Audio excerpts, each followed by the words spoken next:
We hold these truths to be self-evident, that all humans are created equal, that they are endowed by their Creator with certain unalienable rights, that among these are life, liberty, and the pursuit of happiness.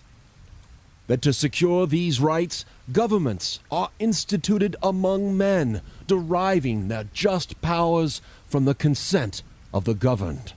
That whenever any form of government becomes destructive of these ends, it is the right of the people to alter or to abolish it, and to institute new government, laying its foundation on such principles, and organizing its powers in such form as to them shall seem most likely to effect their safety and happiness. Prudence indeed will dictate that governments long established should not be changed for light and transient causes, and accordingly all experience hath shewn that mankind are more disposed to suffer, while evils are sufferable, than to right themselves by abolishing the forms to which they are accustomed.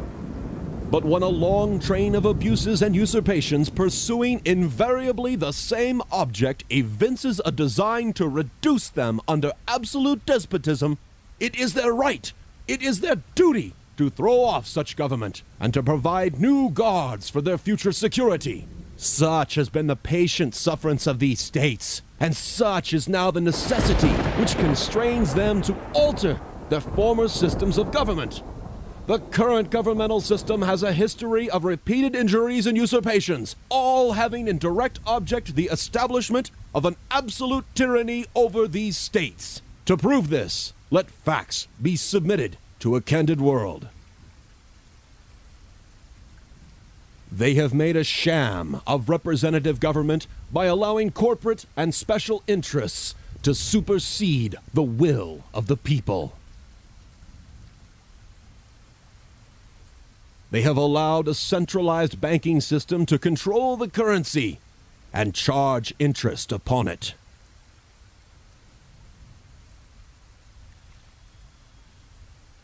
They have used the Fourth Estate to demonize and denounce those opposing and questioning with manly firmness their invasions on the rights of the people. They have endangered the citizens of this nation with reckless and inhumane foreign policies that exhibit an undistinguished destruction of all ages, sexes, and conditions. For enacting legislation limiting the common man's ability to prosper from agriculture and farming. For allowing vast sums of taxpayer money to go to corporate and banking interests without accountability, oversight, or thought for the common man.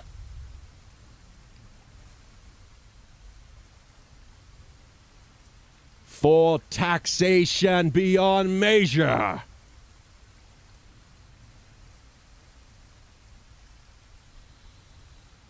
For erecting a multitude of offices and laws, and sending hither swarms of officers to harass our people and eat out their substance. They have allowed the plundering of our natural resources and the destruction of our environment.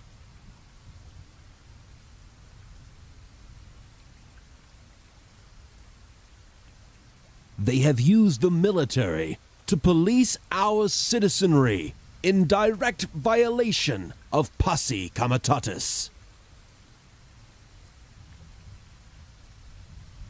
They have suspended habeas corpus, created indefinite detention, and condoned torture in direct violation of the rights of man.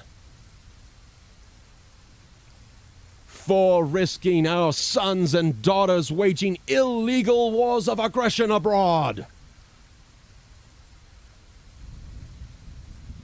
For declaring that our most fundamental laws, the foundations of our republic, to be obsolete and dangerous. In every stage of these oppressions, we have petitioned for redress in the most humble terms. Our repeated petitions have been answered only by repeated injury. Our government, whose character is thus marked by every act which may define a tyrant, is unfit to be the ruler of a free people.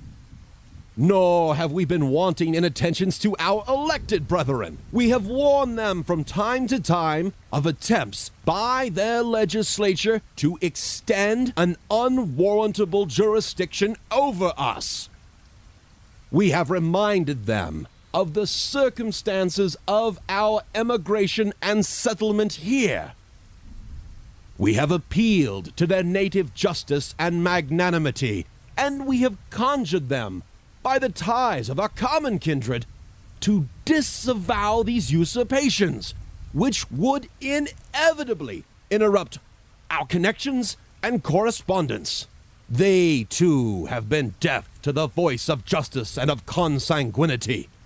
We must, therefore, acquiesce in the necessity which denounces our separation, and hold them as we hold the rest of humanity, enemies in war, in peace friends. We, therefore, the people, the true representatives of these United States, assembled, appealing to the supreme judge of the world for the rectitude of our intentions, do, in the name of God, and by authority of the good people of these states, solemnly publish and declare that these United States and her citizenry are, and of right, ought to be free and independent, that they are absolved from all allegiance to the government, and that all political connection between them and the government is and ought to be totally dissolved, and that as free and independent states and people, they have full power to levy war, conclude peace, contract alliances, establish commerce, and to do all other acts and things which independent states and free people may of right do. And for the support of this declaration, with a firm reliance on the protection of divine providence, we mutually pledge to each other our lives, our fortunes, and our sacred honor.